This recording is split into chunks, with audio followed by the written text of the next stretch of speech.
Hello? My old friend. Hey, bud, what's up, today? Well, I've been somehow they tricked me into being on a bunch of different groups that are involved with the community, and one I'm on is human resources group, HR group. And one thing that we've been talking about a lot lately with the HR group and with the safety group, which is another thing that's to do with employers. That's what I do is work. I'm a worker bee. But anyway, so everybody's talking about mental health.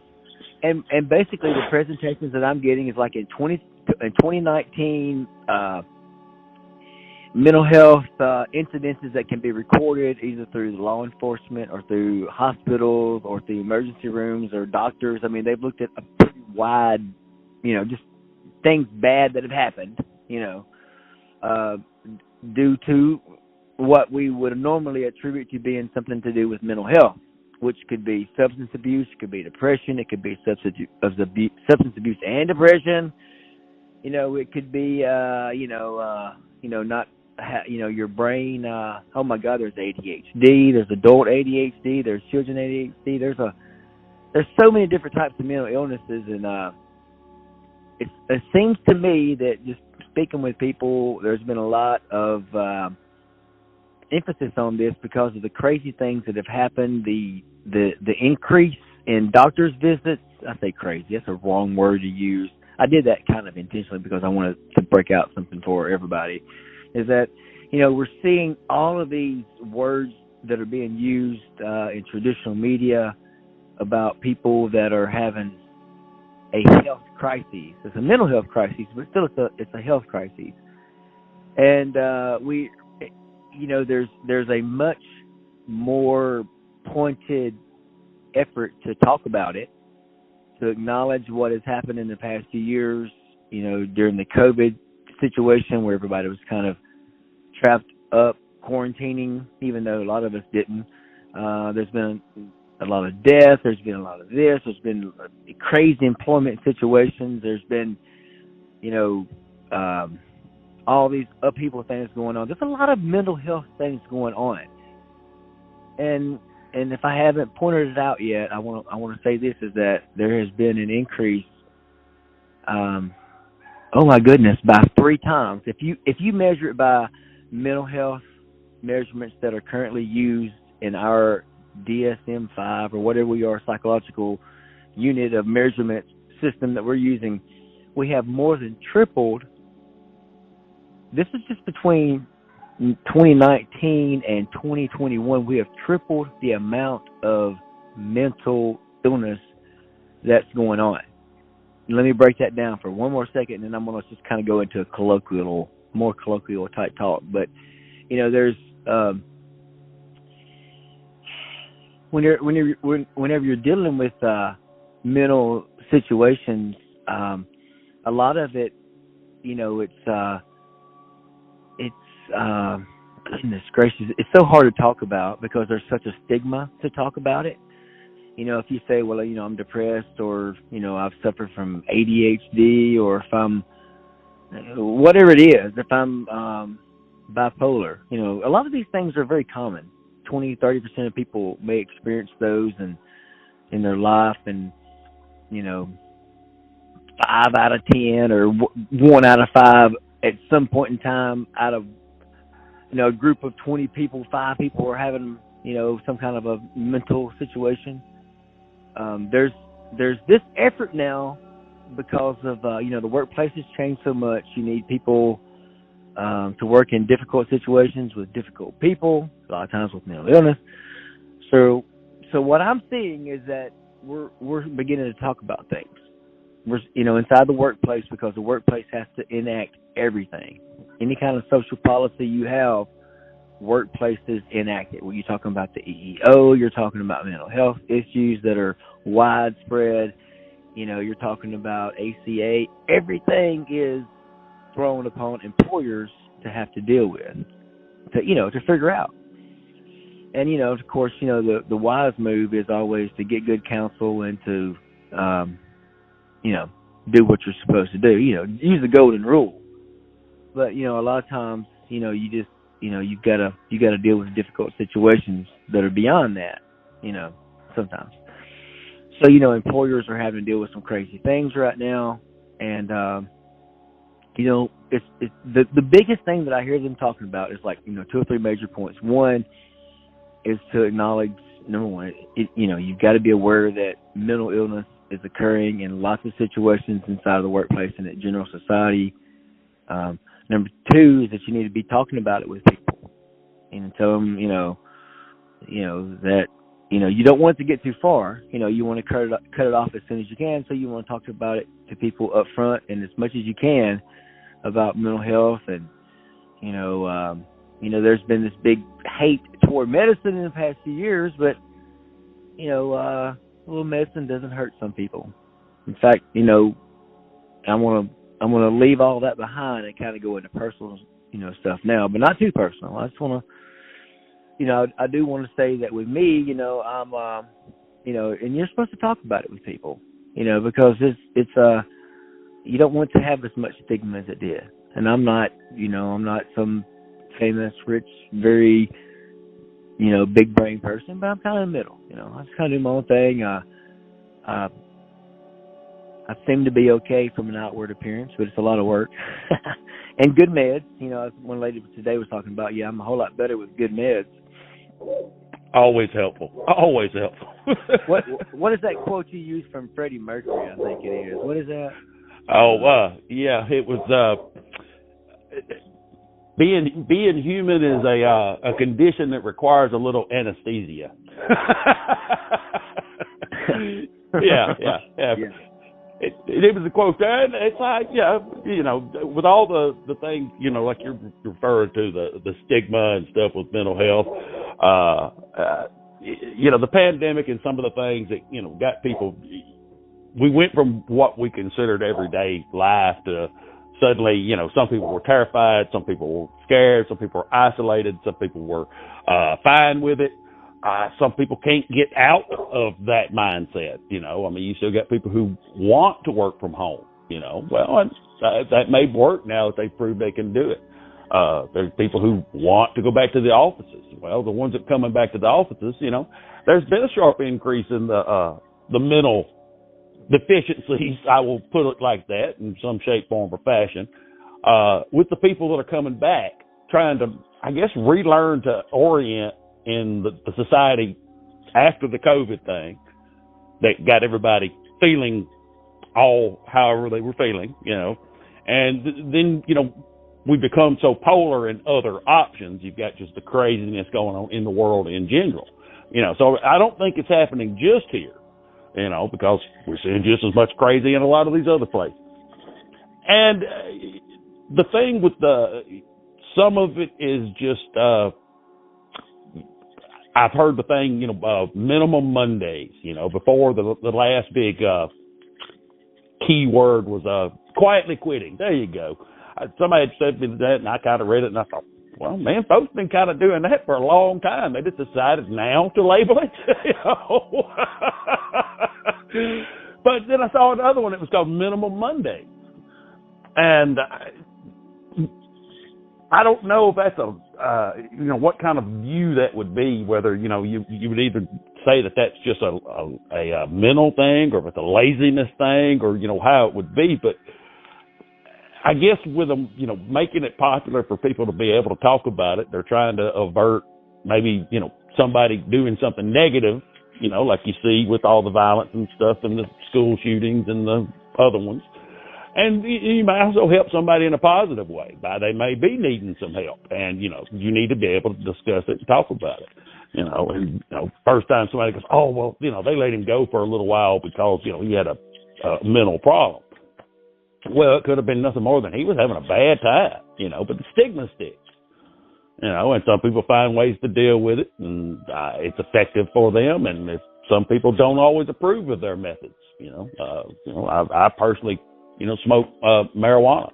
Mine is due to, I've got a disability, and I meet the criteria for the card here in the state, and it works for me, where I was able to stop taking a whole lot of other medicines that I was previously taking. But that works for me. That don't mean I don't get disapproving looks, especially when you walk in. Man, you smell like weed. Hey, let's talk about that for a minute, because I think that you may be able to share some a very cogent way of explaining what. Well, first off, if you have any kind of an industrial accident or you're injured in any type way, the number one thing they're going to do to you, specifically in the time period you're talking about several years ago, they're going to give you some type of opioid, and eventually you're going to become you're going to quote unquote get used to a particular dose, and you're going to have to move higher and higher and higher. In our society, we were hearing, no, it's not addictive, blah blah blah blah blah blah, and the next thing you know, you've those receptors, they're whatever's happened to them, and you have to take methadone or whatever you have to take to get to where you can manage pain. But there is, you talk about your marijuana meeting the criteria. You can go into as much detail as you want to with this, but if you think about it, that marijuana is what we would consider probably more holistic. It's definitely for pain with use of other things, in my opinion. But it's not just physical pain that people have. People, typically, and I don't mess with, I mess with what you can get on the market legally in terms of CBD and the various things you can do with that. I don't have the medical part of it, but there's some very good cannabinoids available to people like me and everybody else. Anybody that wants to experiment with them, because they're an interesting thing. The human being does have receptors for these. There's been, I read today where William Shakespeare, I believe it was, had, there were, pipes with cannabis found in his garden. I think who was that? Was it Shakespeare? Whoever it was. The point of it is that, for 5 or 6, 7, 800, 900 years or so, and even further than that, obviously if we have receptors, even further, if you want to believe it, 6,000 years or 20 million. But, cannabinoids are something that human beings have used for a long time. There's a lot of things that we have receptors for that help us. But the point I was trying to make with cannabis is it's not necessarily just, physical pain. There's that, cannabis is something that a lot of times people get at the end of life if they're depressed, because there's a lot, when things get heavy, certain strains of cannabis, and you have to play around with it. It's not something you can go, well, I like this one strain right here, I'm going to buy it forever. It's not always like that. You have to play around with it, sometimes to find a moving target, and don't always just go for the highest THC you can get, because that's not always going to fix you, in my opinion. My opinion is that some people may not be able to handle 30% THC or 26 or 20%.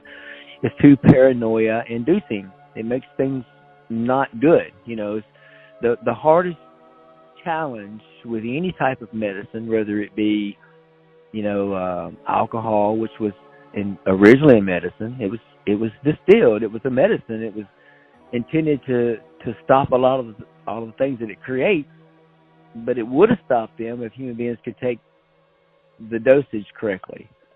Human beings overdose every day. Maybe not overdose in terms of dying, in my opinion, but they're taking too much of it, and it's easy to do because it's just, it's just sitting around. It's boredom. It's ADHD. It's just, if 1 teaspoon of sugar is good, 3 is better. But so tell me about it. Tell me about it with marijuana, with other types of drugs. Where is the mix for you, or what can you talk about with all that? Oh, well, just with a mix of me, just normal, just ibuprofen stuff in the mornings and stuff, and then I mix it up just kind of depending on what I've got to do for the day. They make a sativa, which is normally a lower THC content, and normally has some of the cannabinoids that they associate with, a little better energy, a little more mental acuity. I mean, several of these cannabinoids, and, they're all going to be in all the weed that you can get, the CBD stuff that you, that you mess with and that kind of junk. Yeah, it's all cannabinoids. It's just the levels of the certain ones that are, the psychotropic type ones. So you're still going to have a lot of the marijuana benefits, especially if you're using it not as just to get high. Some people, it works totally great to solve the problems I've got. They can smoke that for pain and, some of the other nerve issues and stuff going on and be totally okay with it. That didn't go for me. My medical, allowed me to go to the medical dispensary, So, I mean, I can actually pick and choose a little better and give you a little more of the options to go something that, yes, would normally be considered illegal and only was originally, demonized, the devil's lettuce, as to get you high, And there's all these other therapies that go along with a lot of this, too. You see the stuff about the PTSD with the microdosing and, some of that stuff. Well, I mean, people's been experimenting with other forms of therapy, to do the same thing. So, the mental illness, with it being medicines, help different people. I mean, you talk about, alcoholics. Well, alcoholism is a real thing. I mean, and it can happen. And, they've got new studies about, hey, a little microdosing with mushrooms, lets you reset those receptors and that mindset you got. And, it helps people stop being alcoholics, and those kind of things. Yeah. So, I mean, there's arguments for all the therapy, and it's just the awareness that, that forever a lot of the rules around these things were made by the people who, well, they like the status quo. I mean, originally, Levi Strauss, created blue jeans. Well, they had made them out of hemp. Well, the problem was it made so much freaking money. It lasted so long they couldn't sell any. Well, they started doing cotton. So they started making them out of cotton so they could sell more pairs, etc. Well, then they outlawed hemp, because they wanted more cotton. And then, of course, it kind of went on the devil's lettuce, et cetera, et cetera, et cetera. I mean, there's a whole lot of history back through that, to why it's been demonized. And I'm sure I'm not right on all those facts. Hey, go ahead. Let's just jump back to the opioid thing. I mean, this to me, this is just me, okay? So like whenever I hear opioids in the United States of America, and I think about 2002 and 2003 when we started attacking Afghanistan, which is the biggest opium fields in the world. It's like the biggest nut trees in the world are in California. The most large amount of them are. The largest opium fields are, they're in that area. They're in Afghanistan, and then right after that, we started having the opioid epidemic in the United States of America. I remember, this is a new thing, man. This won't get you addicted. You can take as many of these you want. You won't have any pain, man. You'll be just. It's like they made a movie about it. Basically, that Unlimited movie is basically what it was. It's supposed to be about this thing that can fix everything. No problems of addiction. You'll never have any problems anymore. It's going to fix all those deficiencies. It's going to give you that additional acuity. I mean, it's going to fix everything.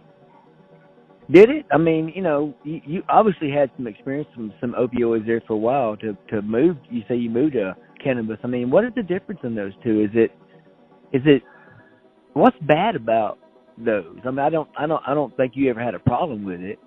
I mean, me and you both are alcoholics, probably. I'm just going to say from my perspective.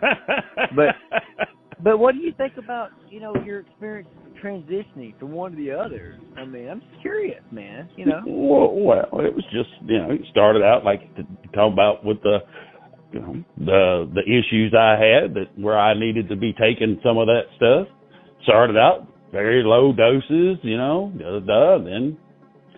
not addictive. You just take it as you need, but then it's not long, especially when you can't get to the right place to get the right people involved to get you fixed, or at least mostly corrected. I'll put it that way.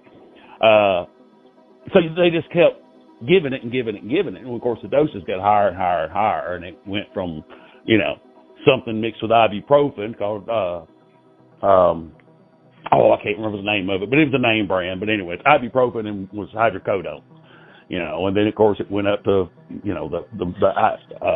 the Tylenol and the 7 milligrams, the ones they call like the Vicodins, and and it just grew and grew and grew as the problem drug out longer and longer and longer. And then, I was able to get fixed, at least mostly, but still had some of the same issues. So it was still on low things, but just over time, it still took more and more and more. Well, and then, hey, all this other happened. I was able to actually get a medical card to, legally try marijuana. I smoked it before, but I was never able to smoke enough of it to realize that it could actually replace a lot of the problems I was having. And not be having to take something from a pharmaceutical that, we know we were lied to now, and there's lawsuits abound about it, going on, because it was all non-addictive and it was all to pad their bottom lines, allegedly, of course, And so it was just easier to transition whenever I was able to actually try it and do a little, this actually handles some of this, Well, that kind of thing. Whenever you had other options. Now, I had a health issue come up. I was involved in an accident, whatever you want to call it. So I had some stuff happen with my face, and I had like 3 rhinoplasty surgeries on my face, and in addition to the incident. Or 2 of them and the incident. So there was a lot there, and they gave me, back then, it was an opioid, but it's called Roxaset. And of course, I just had an unlimited supply of them. I can get them anytime I wanted them. They didn't even question it. You walk in there with a nose pond hanging out your nose, and your eyes are all bloodshot. They're like, yeah, here's the meds, man, But anyway, so that's being a little bit, visceral, and I'm trying to make fun of it or whatever. But back in the day, they were giving out opioids like crazy. They would just give it to me anytime I wanted it. Anyway, I had some kind of an incident one night where I'm going to tell a revised version of the story, but I was doing something, and then I noticed something was different, so I just poured them into the fire. I had a whole bottle I just filled that day, and I was like, man, those things were great. This was the greatest thing ever, because I could literally fly with those things, I thought, it was just, but then something happened with them, and with me, I've always been very lucky with a lot of things, with alcohol, with any kind of stuff that I've ever tried, is that I'm kind of allergic to it, so I can't take much of it, and I get sick of it, and I just got to leave it alone, I guess I don't know if that's good luck or not, maybe it is, I don't know, but, so, if I do anything, I have to take it in very small doses, very small, very, very, very small doses, and sometimes that's hard to do, and that's what and what I'm trying to say with that is that from what makes the use of any of these drugs bad is that if you already have some things going on, like if you already have some health issues going on, and you already have, like, say, whenever you have health issues, you're probably not working as much as you were, you're probably not making as much money, you're probably having some kind of a, family thing going on, a lot of times. And it increases the problem and creates bigger problems. I've seen it happen millions of times. It's happened in my life. You're out there in life and, you're going along and it just comes up. It's happened to every family through this whole area that I live in. Everybody has been impacted by the opioid situation in the past, 25, 30 years. It's not, I was talking about Afghanistan, it seemed like it got heavier about that time. But that was not the beginning of it. Like I said, back in the 90s, I was exposed to it. But now it could have been while we went there instead of what we're supposed to win. I don't know. There's a conspiracy theorist to me of like, so if Saudi Arabia attacks America, we're going to attack Afghanistan. who happens to have an opium field. Okay. All right. And we need opium because all of our people like it. I mean, yeah. I mean, I get it. It's kind of like, there's oil over there and there's opium over here. I mean, it's just weird. I'm not trying to, but it just, you know what I'm saying. It's just kind of weird those two things came along. But now a lot of it though, let's just jump away from that. But now a lot of it could be that, a way they tried to fix opioid situation before marijuana opened up was synthetic opioids, and this goes anywhere from like fentanyl all the way on up to like methadone. What do you know about that array of drugs? And not saying you had experiences with it, but you may know about it. What can you tell us about it? Well, I mean, all those hydrocodones and oxycodones and codeine and, all of those are synthetics. They're just kind of a synthetic morphine. Fentanyl, yeah, you're right, it's synthetic.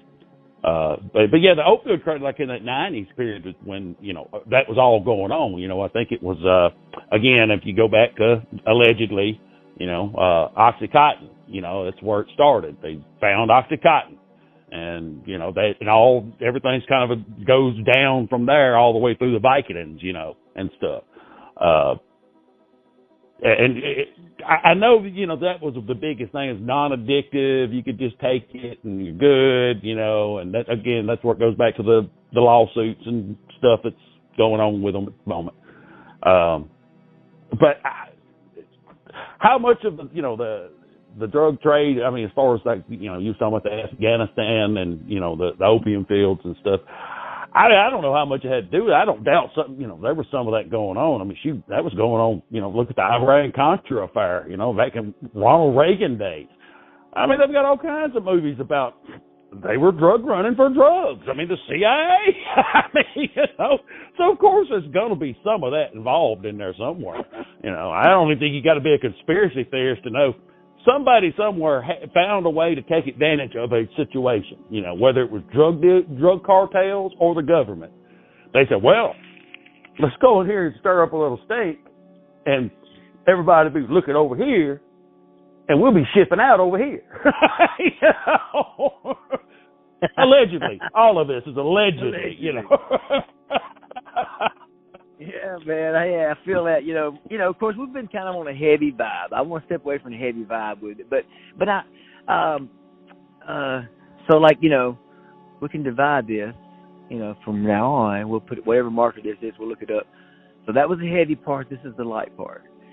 But there's a lot more to talk about with mental health. And what does that even mean to you? I mean, like an average guy, like who's not going to a SHRM meeting on mental health. I mean, what does that mean to you? Let me say mental health. What does that even mean to a guy like you? What does that mean?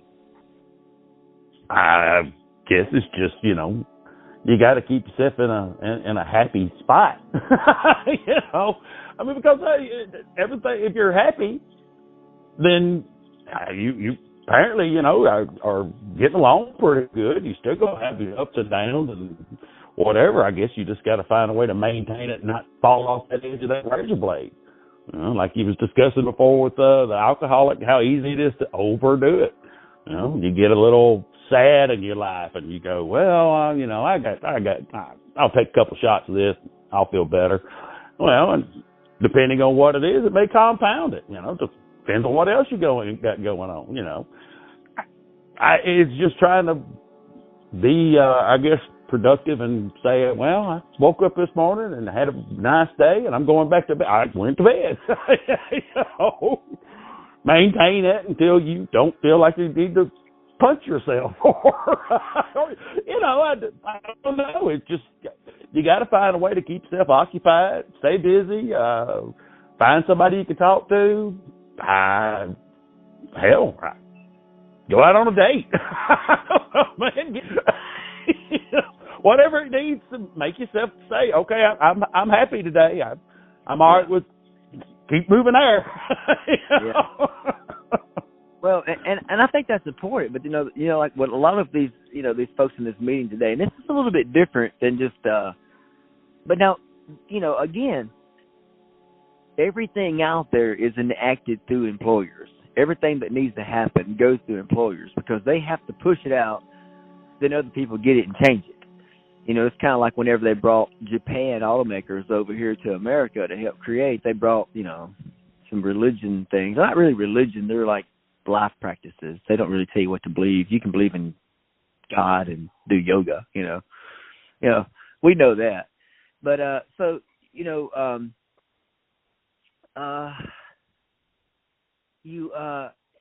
Americans,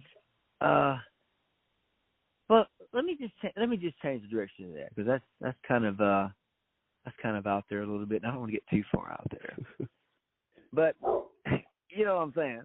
But, yeah. I'm breathing down your neck. I'm all over you. There's nowhere you can run. There's nothing you can do because I'm dangerous. I said I'm dangerous. I'm all over you.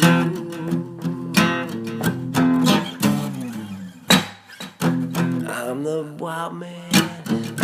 I'm the boogeyman. I'm whatever gets up under your skin.